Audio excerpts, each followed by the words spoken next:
जय हिंद दोस्तों। स्वागत है आपका एक बार फिर से हमारे और आपके प्यारे से यूट्यूब चैनल 92 एडियो पर। तो आज हम आपके लिए लेकर आए हैं एक और नया टॉपिक और पुराना टॉपिक बीएससी फर्स्ट ईयर के बारे में। अभी तक मैं सेकंड ईयर की वीडियो लगातार डालता आ रहा हूं। अब ये एक फर्स्ट ईयर की वीडियो एक छूट रही थी इंपॉर्टेंट क्वेश्चन वाली। इसमें इंपॉर्टेंट क्वेश्चन है मेजर फिजिक्स के, बीएससी फर्स्ट ईयर के मेजर फिजिक्स के जितने भी इंपॉर्टेंट क्वेश्चन है सभी इस वीडियो में लेकर आया हूँ। ठीक है, तो आप देख लीजिए नहीं यूनिट पहले से ऊष्मागतिकीय प्रथम नियम, शून्यवा नियम, द्वितीय नियम, तृतीय नियम, ये सभी नियम आपको आने चाहिए क्योंकि ये जब मैं फर्स्ट ईयर में था तब आए थे पेपर में। और द्वितीय नियम 2 बार आया था शायद, एक 4 नंबर में एक 10 नंबर में, दोनों बार आया द्वितीय नियम।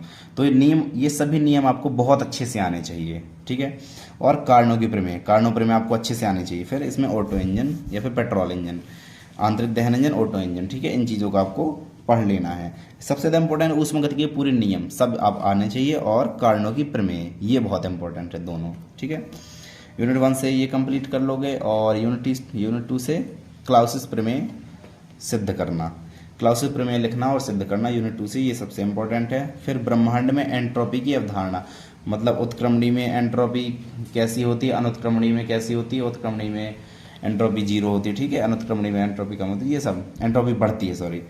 तो इन चीज़ों का आपको प्रूफ करके ये सब उसमें सब लिखना है। ठीक है, ब्रह्मांड में एंट्रोपी की अवधारणा वाला यही वाला क्वेश्चन है। फिर आदर्श गैस के लिए एंट्रोपी परिवर्तन समझाइए, आदर्श गैस के लिए एंट्रोपी परिवर्तन आपको पढ़ लेना है इसके बारे में पूरा।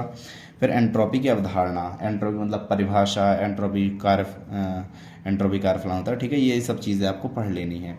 यूनिट 2 से सबसे इंपॉर्टेंट है पहला और दूसरा, इन दोनों को आपको बहुत अच्छे से पढ़ने हैं, बाकी आपको इनको ही पढ़ लेना है। ठीक है, अब बात करते हैं हम यूनिट 3 की। तो यूनिट 3 से आपको मैक्सवेल के ऊष्मागतिक संबंधों को व्युत्पन्न कर लेना है। ऊष्मागतिक संबंध जो मैक्सवेल के हैं ये सबसे इंपॉर्टेंट है। यूनिट 3 से जूल थॉमसन प्रभाव आया था, एक मैक्सवेल के समीकरण, जब मैं था फर्स्ट ईयर में तब आया था, मैक्सवेल के समीकरण आए थे और जूल थॉमसन प्रभाव आया था। इसका पूरा जितना बड़ा डेरिवेशन और इसका 5-6 पेज का आंसर है, ये आया था। ठीक है, तो इसे आपको अच्छे से पढ़ना है जूल थॉमसन प्रभाव को। फिर क्लाउसिस क्लैपेरॉन गुप्त ऊष्मा समीकरण, ये भी इंपॉर्टेंट है, और सीपी-सीवी रिलेशन, ये 4-5 नंबर में आ सकता है आपका। तो यूनिट 3 से आपको इतनी चीज़ें पढ़ लेनी है। क्या, मैक्सवेल के समीकरण आपको अच्छे से प्रूफ करना आना चाहिए, सीपी-सीवी व्यंजक व्युत्पन्न करना, क्लाउसिस क्लैपेरॉन गुप्त ऊष्मा समीकरण व्युत्पन्न करना और जूल थॉमसन प्रभाव इसका व्यंजक व्युत्पन्न करना, ये पूरा डेरिवेशन है इसमें। ठीक है, ये आपको डेरिवेशन पूरे आने चाहिए। और इसका यूनिट 4 में सिद्ध करो, आर ये प्रायिकता वाला है, सिद्ध करो आर बराबर e⁻²f²n, ये आपको ये सीख लेना। कला आकाश को परिभाषित दी, ये जब फर्स्ट ईयर में था तब ये आया था ये वाला क्वेश्चन, कला आकाश वाला। तीसरा, ऊष्मीय संपर्क में दो निकायों के लिए सिद्ध कीजिए β1 और β2, ये इंपॉर्टेंट क्वेश्चन है। सिद्ध करो S बराबर k log E/W, ये भी इंपॉर्टेंट है।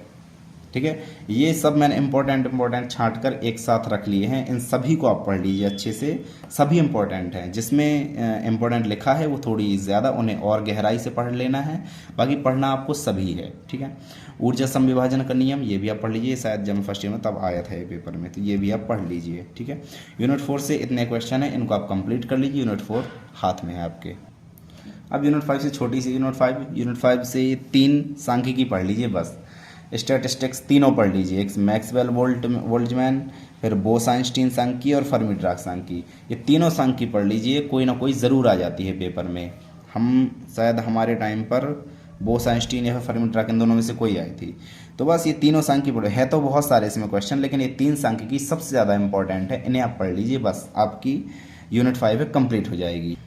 तो ये बताया मैंने बीएससी फर्स्ट ईयर के सभी यूनिट्स के सभी इंपॉर्टेंट क्वेश्चंस, इन्हें आप कंप्लीट कर लीजिए। आपकी BSc first year major physics वाली मेजर फिजिक्स आपकी कंप्लीट हो जाएगी। ठीक है, तो इस वीडियो को मैं यहीं पर एंड करता हूँ, मिलते हैं एक नए टॉपिक के साथ। Thank you so much, bye bye.